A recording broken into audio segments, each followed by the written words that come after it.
स्वागत है आप सभी का मेरे YouTube चैनल में। मैं Dipendra Singh Rajput DSR for you में आज कक्षा 9वीं के हम कुछ इंपॉर्टेंट क्वेश्चन यहाँ पर पढ़ेंगे आपसे, और हमारे प्यारे बच्चे भी यहाँ बैठे हुए हैं। हम आप सभी लोगों को इंपॉर्टेंट क्वेश्चन सॉल्व करेंगे। इंपॉर्टेंट क्वेश्चन मतलब कि आपका जो 9th क्लास का क्वेश्चन पेपर आना है उसमें ब्रिज कोर्स से रिलेटेड जो भी क्वेश्चन आएंगे उनके लिए मैं यहाँ पे आपके सामने कुछ सॉल्यूशन प्रस्तुत करूँगा। तो आइए शुरू करें। सबसे पहले तो हम देखेंगे हमारे पास जो ब्रिज कोर्स की बुक है जो कि सरकार से हमें मिली हुई है, ये ब्रिज कोर्स की बुक है। इसमें आप देखेंगे शुरुआत होगी ब्रिज कोर्स की, तो इसमें कुछ प्रश्न आ रहे हैं। शुरुआत में देखेंगे ये लिखा हुआ है 1 से 10 तक का पूरा सिस्टम। इंपॉर्टेंट क्वेश्चन मैं दे चुका हूं आपको, मगर आपको ये बता रहा हूं कि अब ये हिंदी में लिखने के लिए आ जाएंगे। 57, 58 कोई अंक दे दिया गया, ये तो आपसे बन जाएगा लिखते। ठीक है, आप सभी लोग ध्यान दीजिएगा। सारा ब्रिज कोर्स यहाँ मैं कवर कराऊंगा आप लोगों को अब भी, तो आप लोगों को अच्छे से ध्यान से सुन लेना है। ठीक है, अब यहाँ कुछ प्रश्न है जोड़ने घटाने के। अब बच्चों ये तो कॉमन सी चीज है, 5 और 3 कितना होगा, 6 में से 2 गए कितने बचे, तो ये जोड़ने घटाने में हम टाइम वेस्ट नहीं करेंगे। यहाँ कुछ क्वेश्चन है, जैसे ये लिखा हुआ है। पहला क्वेश्चन क्या लिखा हुआ है, रीटा ने 350 ग्राम बर्फी रेखा को और 225 ग्राम बर्फी रुचि को दे दी, तो बताइए रीटा ने कुल कितने। तो सबसे पहले अगर आपको इस टाइप का कोई क्वेश्चन आ जाए तो आपको एक शब्द को फाइंड करना है कि यह लिखा है कुल। अगर कुल क्या आ गया तो आपको जोड़ना है, और अगर आ गया शेष तो आ जाएगा यहाँ पे माइनस करना है। इस शब्द को आप ध्यान दीजिएगा। देखें फिर से हम उस प्रश्न की ओर। प्रश्न कह रहा है रीटा ने 350 ग्राम बर्फी रेखा को और 225 ग्राम बर्फी रुचि को दे दी, तो बताइए रीटा ने कुल कितने ग्राम बर्फियां बांटी। तो कुल करने के लिए क्या करेगा, 350 को 225 में प्लस कर दोगे तो आपका आंसर आ जाएगा। उसके नीचे देखें, ये बोल रहे हैं सोनू सुबह लंबी सैर पर गया, 140 किलोमीटर साइकिल से 15 किलोमीटर पैदल गया। 140 किलोमीटर उसने साइकिल चलाई और 15 किलोमीटर भैया पैदल निकल रहे, तो क्या होगा, सोनू ने कुल कितनी, तो कुल मतलब जोड़ना, तो ये कुल वाले मतलब आपको जोड़ना है। फिर इसके बाद आप देखेंगे अगले पेज पे पहुंच जाएंगे तो आप देखेंगे यहाँ माइनस वाले कितने। ठीक है, यदि कितनी आ जाए या कुल आ जाए तो भी आप इसको देख लीजिएगा। ठीक है, अब इसी प्रकार देखो, अब माइनस वाले अगर सवाल आ जाए, आपने जोड़ने के लिए कुल का आपने देखा सिस्टम, शेष लिखा आ जाए तो माइनस करना है, और अगर कितना शब्द मिल जाए आपको, कितना और शेष मतलब कि आपको क्या करना, घटाना। देखो ये क्वेश्चन है 5483 में कितना जोड़ें कि इतना प्राप्त हो, कुछ नहीं करना। कितना शब्द देख लिया आपने, तो आपको क्या करना है, ये बड़ी वाली संख्या लिखी है जो 5, 7, 8, 5, इससे माइनस कर दो इस छोटी संख्या को, बस और कुछ नहीं। आंसर आ जाएगा 5 में से 3 गए 2, 8 में से 8 गए 0, 7 में से 4 गए 3, 5 में से 5 गए 0, तो उत्तर आ गया आपका 302। ठीक है, अगला एक और देखो क्वेश्चन, दो संख्याओं का योग 45,000 है। दो संख्याओं का योग 45,000 है, यदि उनमें से एक संख्या 22,500 है तो दूसरी संख्या ज्ञात करो। जब भी इस टाइप के क्वेश्चन आए कि बड़ी बड़ी संख्याएं दी हुई हो तो उसमें हमेशा बड़ी संख्या से दूसरी संख्या को आपको घटा देना है। तो आप यहाँ क्या करेंगे, 45,000 में से 22,500 को घटा देंगे, आपका आंसर आ जाएगा। अब इसके बाद आप बुक में देखेंगे, घटाने वाले भी हमने बता दिए, बुक में कुछ गुणा वाले सवाल हैं। ये बोल रहे हैं, जैसे ये क्वेश्चन है आप देख सकते हैं, लिखा हुआ है कि एक अलमारी में 645 पुस्तकें रखी जा सकती हैं। कितनी पुस्तक रख सकते हैं, 645, तो 15 अलमारी में कितनी रखेंगी। तो आप देखो क्या कह रहे हैं, एक अलमारी में कितनी पुस्तक रख सकते हैं, 645, तो वो कह रहे हैं 15 अलमारी में कितनी, तो कुछ नहीं कीजिए, आप 15 का गुणा कर दो 645 में, जितना आएगा आंसर हो जाएगा। तो कैसे करेंगे, 15 × 75 की 5, हाथ की लाई 7, 15 चौके 60, 60 और 7 होगा 67, 67 की 7, हाथ की लाई 6, 15 × 6 90 और 6 96, मतलब 9,675 पुस्तकें। बच्चों यहाँ मैं आपको ब्रिज कोर्स का जो पूरी बुक है, पूरी बुक सॉल्व करवा रहा हूँ, एक एक करके, एक एक पॉइंट आप नोट करते चलें और समझते चलें मेरे साथ। ठीक है, मैं आपको यहाँ समझा रहा हूँ, एक एक चीज आप अगर समझ लिए तो आपसे इजीली ब्रिज कोर्स आपका फिनिश हो जाएगा। अब यहाँ पे देखेंगे भाग वाले, तो ये भाग कैसे करते हैं आपको पता है। भाग वाले सवाल ये लिखे हैं, जैसे 3 693 से डिवाइड करना है। ठीक है, दिख रहा है ना ये सिस्टम इसमें, 3 693 में करना है तो कैसे देना है, तो 3 का टेबल पढ़ेंगे आप। इस तरीके से भाग तो आपसे बन ही जाते होंगे, समय खराब नहीं करना है, अपन काम वाली चीजें देखेंगे। अब जैसे यहाँ पे देखिए भाग वाली सवाल, 576 डिब्बों को किताबों को डिब्बों में पैक करना है। अगर उसमें एक डिब्बे में 24 किताबें आती हैं तो कितने डिब्बों की जरूरत पड़ेगी? कितने? याद रखिएगा आप एक शब्द ध्यान दीजिएगा कि कितना शब्द आने से क्या है -2, और अगर यही शब्द आपको भाग वाले पैटर्न सवालों में कितना मिल जाए तो आप समझ जाना कि वहां भाग करना है। ये बोल रहे थे इस पुस्तक वाले सवाल में यही किया गया है कि क्या कह दिया है कि 576 डिब्बों को किताबों में पैक करना है, मतलब कितने 576 को किताबों को डब्बे में पैक करना है। अगर एक डब्बे में 24 किताबें आती हैं, एक डब्बे में 24 किताबें आती तो कुल कितनी, तो 24 का 576 से डिवाइड कर देंगे। अब बड़ी संख्या फंस गई, 24 को 576 से कैसे भाग देंगे, तो 24 का आपको टेबल यहाँ साइड में आप बना सकते हैं, ठीक है। तो 24 का टेबल बना लो, 24 एकम 24, 24 दूनी तो डबल कर दो, यहाँ छोटा सा 24 आप ऐसा लिख सकते हैं साइड में, 4 और 4 8, ठीक है, और 2 और 2 4, ये बन गया 48। अब इसके बाद अब तीसरी लाइन बनानी तो इन्हीं को प्लस कर देते हैं, 4 8 12 की 2, हाथ की लाइन 1 2 और 1 3, 3 और 4 7। अब फिर इस 24 को इसमें प्लस कर दो, 2 और 4 6, मतलब आ जाएगा 96, 24 पंचे होते हैं 120, इस तरीके से। तो 24 को 576 के लिए हम तो सबसे पहले तो हम इसको सॉल्व करें, तो 24 का पहाड़ इतनी में पढ़ो 57 से ज्यादा नाम, तो 24 दूनी 48, तो बचे कितने 17, 17 में से 8 गए तो बचे कितने 9 6, और अब 96 कहाँ आया था 4 बार, तो 24 24 24 चौके 96, ये तो उत्तर आया कितना 24 ही लगेंगी, ठीक है बच्चों। इसके बाद हम अगले क्वेश्चन की ओर बढ़ेंगे। आप नोट करना है तो स्क्रीनशॉट ले लीजिए, स्क्रीनशॉट ले लेंगे तो आपको कवर अप हो जाएगा। अब हम अगले प्रश्न की ओर बढ़ेंगे, ध्यान से आप लोग भी एक बार फिर से आपका रिवाइज हो जाएगा। एक हम यहाँ पे एक डायग्राम बना रहे हैं,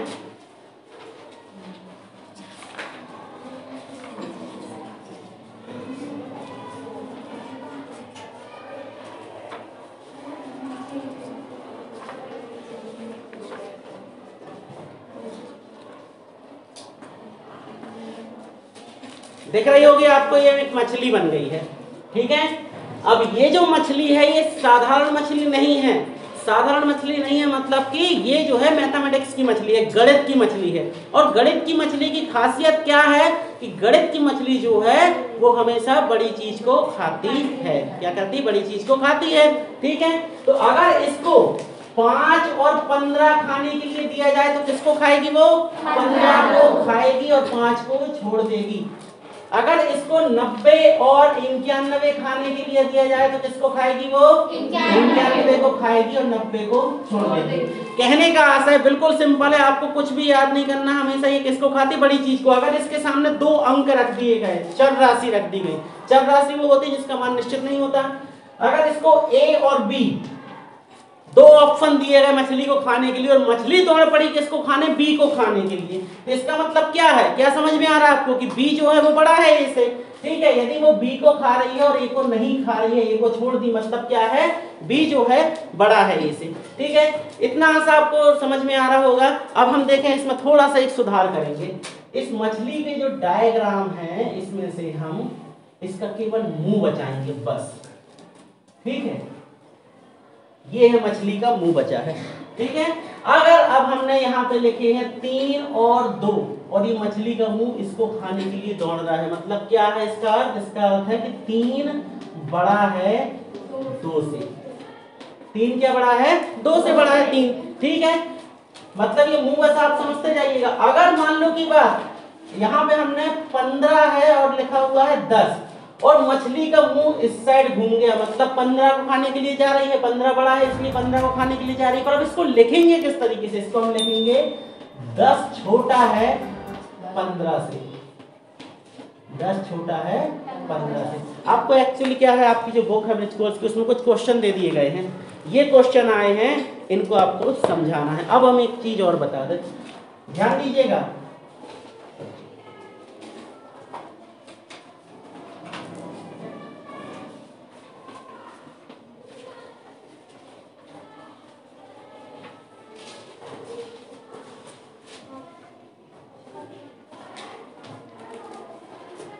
यहाँ पे आपको ये निशान लगाने हैं। कौन से निशान लगाने हैं?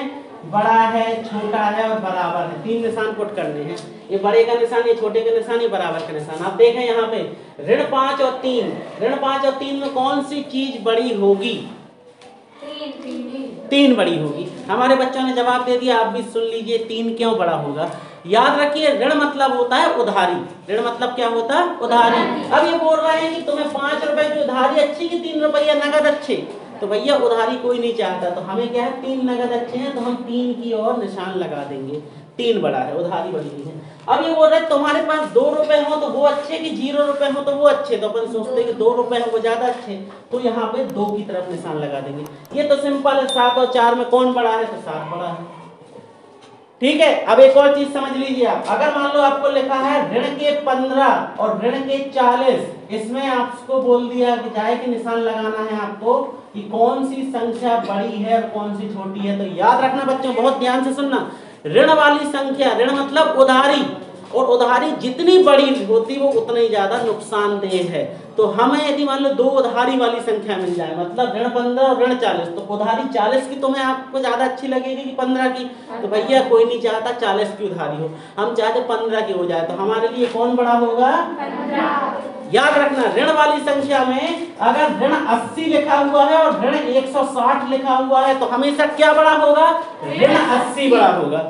ऋण वाली संख्या जितनी छोटी होगी वो उतनी ही बड़ी होगी। अब एक और चीज समझ लो आप, यहां पे ये हम लिख दे रहे हैं, अगर मान लो लिखा है 0 और ऋण के 20, 0 ऋण के 20 में क्या बड़ा है? तो आपको मैं एक चीज बता दूं, 20 रुपए की उधारी से अच्छा कुछ ना हो वो ज्यादा अच्छा। 0 मतलब कुछ नहीं है और 20 माइनस 20 है, मतलब कि 20 की उधारी, तो माइनस 20 से 0 बड़ा होगा। ठीक है भाई साहब, आप लोग समझ गए होंगे, आप सभी बच्चे भी समझ गए होंगे, तो इनको भी आप नोट कर लें, आप चाहें तो स्क्रीनशॉट ले लें। चलिए अगले प्रश्नों की ओर बढ़ते हैं बच्चों।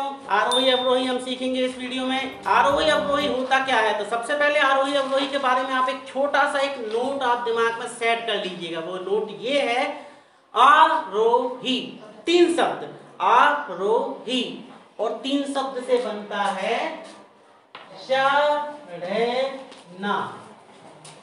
क्या बनता है? चढ़ना। और अवरोही 4 शब्द, अवरोही से बनता है उतरना। क्या बनता है? उतरना। मतलब आरोही मतलब चढ़ना और अवरोही मतलब उतरना। चढ़ते कैसे हैं? 1 2 3 4, ऊपर की ओर चढ़ेंगे ना, 0 से ऊपर जाएंगे, चढ़ना, और उतरना 4 3 2 1। तो भाई डांस ना कर रहे भाई, सवाल समझा रहा हूं, देखेंगे। तो ये अवरोही और आरोही का सिस्टम समझिए। आरोही और अवरोही को कैसे सवाल सॉल्व करते हैं? हम यहाँ पे आपको एक लाइन ड्रॉ कर रहे हैं, इसे बोलते हैं एक्चुअल में संख्या रेखा। क्या होती है ये? संख्या रेखा। संख्या रेखा को हम बना के बताएं, आपने लाइन देखी होगी, यदि पेपर में आ जाएगा संख्या रेखा। पहले आरोही अवरोही पढ़ेंगे, फिर हम संख्या रेखा पढ़ेंगे। संख्या रेखा देखें, बीचों में 0 होती, 0 के इस तरफ होते हैं प्लस वाले संख्याएं, 1 2 3 4 5 6 7, और इस साइड होती है माइनस वाली संख्याएं, 1 -2 -3 -4 -5 और -6। ठीक है, ये होते हैं। मतलब आपको याद रखना है कि जो बड़े और छोटे का निशान, जो पिछले वीडियो में आपने देखा है, वो बड़े और छोटे का निशान हमेशा कहां से कहां की ओर भागेगा? इस क्रम में भागता है ये हमेशा, ये इस क्रम में भागेगा। इससे आप अपने आप समझ में आ जाएंगे। अगर आपसे कोई बोलते कि ऋण 4 और ऋण 3 में कौन बड़ा है, तो आप देखें इस साइड भाग रहा, मतलब ऋण 3 बड़ा। अब आपसे बोलते ऋण 6 और ऋण 1 में कौन बड़ा है, तो कौन है? ऋण 1 बड़ा है। अब यहाँ पे देखें आप, आरोही अवरोही अगर आप समझना चाह रहे हैं तो इस सवाल को देख करके आप समझ जाएंगे। पेपर में एक टाइप का प्रश्न आ गया, ऋण 8 ऋण 3 5 ऋण 9 और 0 को आप आरोही क्रम में या बढ़ते क्रम में जमाइए। तो हम इसका आरोही जो क्रम बनाएंगे वो कैसा बनेगा? आरोही क्रम। आरोही क्रम क्या होता है? आरोही मतलब बढ़ता हुआ क्रम, और बढ़ता हुआ क्रम तो सबसे पहले इसमें सबसे छोटी संख्या आएगी। तो ऋण वाली संख्याएं सबसे छोटी संख्या होती, मगर ऋण में भी जो ज्यादा बड़ा वाला ऋण है वो सबसे छोटा होगा। तो यहाँ देखा ऋण वाली संख्याएं कौन सी हैं? ये है, मगर इनमें सबसे बड़ा ऋण कौन है? ये। तो ये आएगा पहले। -9 उससे बड़ा है, क्या है उससे बड़ा? -8 उससे बड़ा है क्या? -3 उससे बड़ा है 0 और उससे बड़ा है 5। तो ये होगा हमारा आरोही क्रम। अगर हम बात करें अवरोही क्रम की, हम बात करें अगर अवरोही क्रम की, तो इसी वीडियो में आप देखें अवरोही क्रम क्या है। ये 5 आएगा पहले, फिर 5 से छोटा होगा 0, उससे छोटा होगा -3, उससे छोटा होगा -8 और सबसे छोटा होगा -9। ये संख्या रेखा का अगर आप कॉन्सेप्ट समझ गए तो आपको ये इजीली समझ में आ जाएगा। ठीक है, आप क्लियर है आपका। तो ये है आरोही और अवरोही। आरोही मतलब क्या है, चढ़ना। चढ़ते हम कैसे हैं, एक स्टेप, दूसरा स्टेप, तीसरा स्टेप। आरोही मतलब चढ़ना, अवरोही मतलब उतरना, ऊपर से नीचे की ओर आ जाते हैं। तो याद रखना, ये संख्या रेखा का कॉन्सेप्ट समझ लीजिए। बड़े छोटे के निशान तो आप समझ ही गए हैं क्या है, मैंने आपको अभी पिछले वीडियो में बताया है। देखेंगे अब इसी सवाल में हम एक दूसरा कॉन्सेप्ट, ध्यान से देखिएगा आप लोग।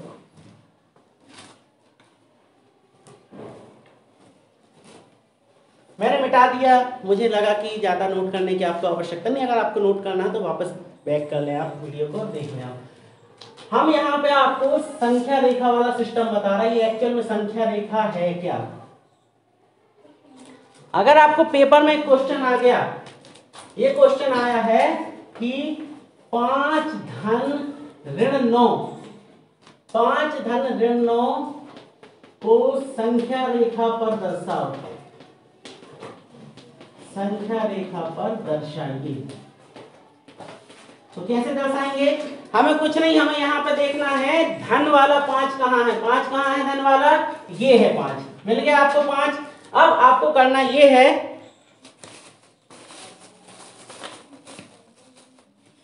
करना ये है 5, तो मिल गया आपको धन वाला। ये बोल रहे हैं ऋण 9, तो आपको यहां से 9 नंबर पीछे जाना है। क्या करना है, 9 नंबर पीछे जाना। देखें आप 9 नंबर पीछे जाने पे 1 2 3 4 5 6 7 8 9, तो कहां पहुंच गए आप, -4 पे। तो आप उसका आंसर क्या लिख देंगे, 5 धन ऋण 9 बराबर होता है -4, और संख्या रेखा पर इसको आप इस तरीके से दर्शा देंगे, ऋण 4।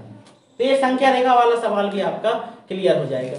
एक चीज और बता दूं मैं यहाँ पे बच्चों आपको, गुणा भाग का नियम, धन और धन का गुणा हमेशा धन होता है, ऋण और ऋण का गुणा हमेशा धन होता है। मतलब जब दो एक से चिन्ह आपस में गुणा होते हैं तो उनका मतलब क्या होता है, हमेशा धन होता है। जब दो एक से चिन्ह आपस में गुणा हो, और अगर अलग अलग चिन्ह गुणा हो, धन और ऋण, तो इसका उत्तर आएगा ऋण, और ऋण और धन का अगर गुणा हो तो उसका भी उत्तर आएगा ऋण। ठीक है, तो यहाँ देखिए क्या हुआ था, ये धन का निशान था और ये ऋण का निशान था। तो धन और ऋण जब हुए तो क्या हो गया, धन और ऋण का गुणा क्या होता है बेटा, ऋण होता। तो ये आ गया ऋण, 9 तो 9 चौका, तो 5 में से 9 गए तो कितने बचे थे, 4। मगर निशान हमेशा बड़ी संख्या के सामने का, जोड़ने घटाने का नियम भी आप सीख लें बच्चों, ध्यान से देखना। इसी वीडियो में मैं यहाँ पे आपको समझा रहा हूँ। 3 में से 1 गए 2 बचे, मालूम है आपको सबको। 4 में से मान लो की बात ऋण 8 गए तो अब कितने बचे। तो होता ये है कि जब भी इस टाइप के प्रश्न आते तो हमेशा बड़ी संख्या से छोटी संख्या को ही घटाया जाता है। जैसे यहाँ पे भी बड़ी संख्या 3 थी, छोटी संख्या 1 थी, 3 में से 1 गए तो 2 बचे। यहाँ पे भी बड़ी संख्या से छोटी संख्या को घटा दिए, 8 में से 4 गए तो बचे 4। पर निशान हमेशा बड़ी संख्या के सामने का लगाया जाता है। यहाँ बड़ी संख्या क्या है, -8, तो आ जाएगा -4। ठीक है, सेम यहाँ पे था, ये रहा 5 और ये था 9।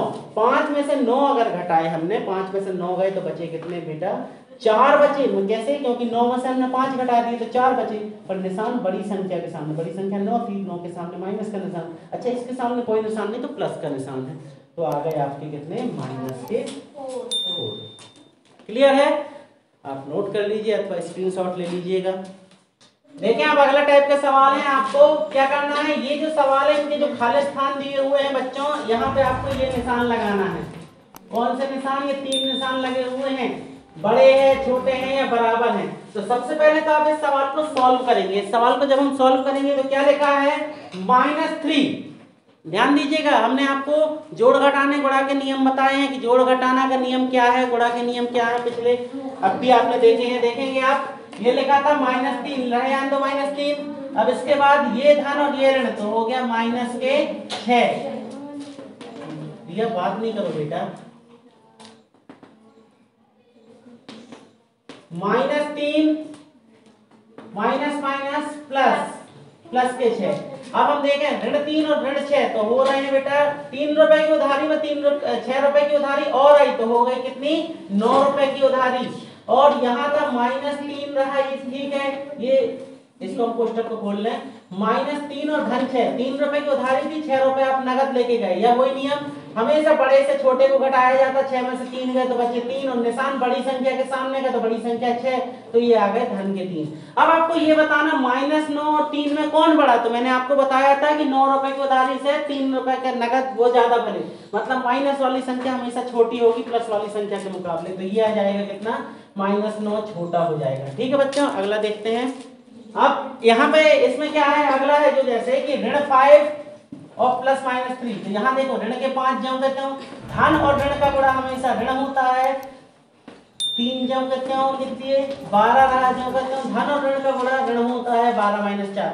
ऋण 5 और ऋण 3, 5 और ऋण 3 दोनों एक से निशान है, तो इसमें क्या हो गए, ऋण के ये 8 हो गए, 12 में से 4 गए तो ये धन के 8 आ गए। अब ऋण 8 और धन 8 में कौन सी संख्या बड़ी है, तो यही बड़ी है। अब यहाँ देखें हम, ये जो सवाल आ रहा है इसको देखेंगे ध्यान से, ऋण के 10 ज्यों का त्यों लिख दी, मान लो ये धन होता, बाय द वे ये धन हो जाता है, या फिर मान लो ये धन होता, देखना ये धन के 10 है, ऋण और ऋण होते हैं धन, 2 की 2 ही 2, ये 4 रहा जब कहता हूं, ये धन और ये ऋण तो हो गए ऋण के 6, 10 और 2 हो गए 12, और 4 में से 6 गए तो -2, निशान कौन सा आ गया, ये वाला। इस तरीके से आपको ये निशान लगाने हैं, जैसा भी आपको जो कुछ भी आए इस तरीके से आप निशान लगा करके इनको सॉल्व कर सकते हैं। नोट कर लीजिए आप लोग। तो बच्चों अब हम देखेंगे इस वीडियो में ये प्रश्न सॉल्व करना है, इनको कैसे सॉल्व करना है। ठीक है, यहाँ पे मैंने कुछ प्रश्न आपको लिख दिए हैं, यहाँ पे आ सकता है आपको इस टाइप का कोई क्वेश्चन आ सकता है, कह दिया जाएगा रंग भरें 4/9, रंग भरें कितना 4/9, तो आपको करना कुछ नहीं है, यहाँ देखिए कितने खंड है, 1 2 3 4 5 6 7 8 9, इसमें से आप कुल 4 खंडों में रंग भर दो, जो भी रंग हो, हमारी तो चौक है हल्की फुल्की जैसी भी आ रही है, ये हमने भर दिए, 4 खंड कवर कर दिए। ठीक है बेटा, इस तरीके से आपको अगर ये प्रश्न आ जाए तो इस तरीके से करेंगे।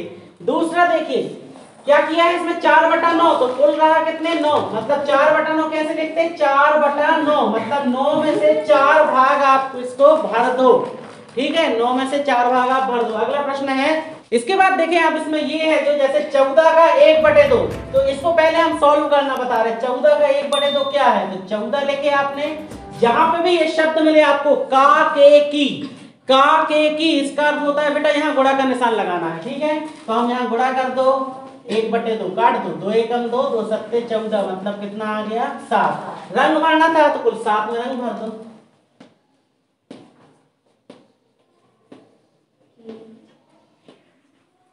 ठीक है, आ जाएगा इस तरीके से, 7 में आपने रंग भर दिए।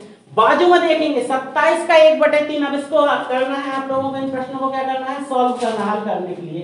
27 का 1/3, तो 27 लिखे आप, और का मतलब गुणा का निशान लगा के 1/3 सॉल्व कर दो, 3 एकम 3, 3 नाम 27, तो कितना आ गया उत्तर 9। अब ये बोल रहा है 45 का 5वां भाग, मतलब 45 का 5वां मतलब 1/5 भाग, काट दो, 5 एकम 5, 5 नाम 45, तो आ गया उत्तर कितना 9। यहां देखेंगे कह रहे हैं 21 का 1/3, 1/3 मतलब होता है 1/3, आधा मतलब 1/2, 1/4 मतलब 1/4, 5वां भाग मतलब 1/5। शब्दों को पकड़िएगा, अपने आप बन जाएगा। 1/3 ये लिख दिए 1/3, 3 एकम 3, 3 7 21, तो आ गया कितना 7 आ गया। ठीक है, अब यहाँ पे एक अगला क्वेश्चन है, 48 का 8वां भाग, 48 का 8वां मतलब आप लिखें क्या, 48 लिखने के बाद 8वां मतलब कि 1/8, काट दो, 8 एकम 8, 8 6 48, तो उत्तर कितना आ गया 6। तो बच्चों इस तरीके से बहुत ही इजी क्वेश्चन है, आपको ज्यादा टेंशन नहीं लेने का, बहुत इजी क्वेश्चन आएंगे, आप उनको देख लीजिएगा, कर लीजिएगा, फोटो खींच लीजिए, स्क्रीनशॉट ले लीजिए, इनको नोट कर लीजिए आप लोग। तो बच्चों अब देखो यहाँ पे और भी कुछ सवाल हैं, इस टाइप के क्वेश्चन भी आ सकते हैं। यहाँ पे आपको एक डायग्राम मिलेगा, जिस डायग्राम में ये देखिए टोटल कितने खंड है, 3 खंड है इसमें से 2 भरे हुए हैं। ऐसे नीचे देखिए इसमें कितने खंड है, 1 2 3 4 5 6 7 8, 8 में से 4 भरे हैं। तो आपको कुछ नहीं यहाँ पे आ जाएगा कि इसका आपको अनुपात दिखाना है, तो उसमें से आपको ये 2 खंड भरे हुए मिलेंगे। तो ये जो पहला खंड है ये ऊपर वाले चित्र के लिए है। यहाँ देखिए ये क्या कह रहे हैं, ये नीचे जो अंक रहता है वो ये बताता है कि टोटल कितने खंड है। तो टोटल 3 खंड थे। यहाँ पे आपको ये लिखना है इनमें से भरे कितने हैं, तो भरे कितने हैं, 2। अब यहाँ बाजू वाले में देखा टोटल खंड कितने, 1 2 3 4 5 6 7 8, तो आप यहाँ 8 लिख दो। और 8 लिखने के बाद ये बताना भरे कितने, 1 2 3 4, तो ये ऑलरेडी लिखा हुआ है। तो इस तरीके से अगर ये वाले चित्र वाले सवाल आ जाए तो आप इनको कर लीजिएगा। अगर आपको एक सवाल और इस टाइप का आ गया, मान लो की बात, कैसे भी आ सकता है,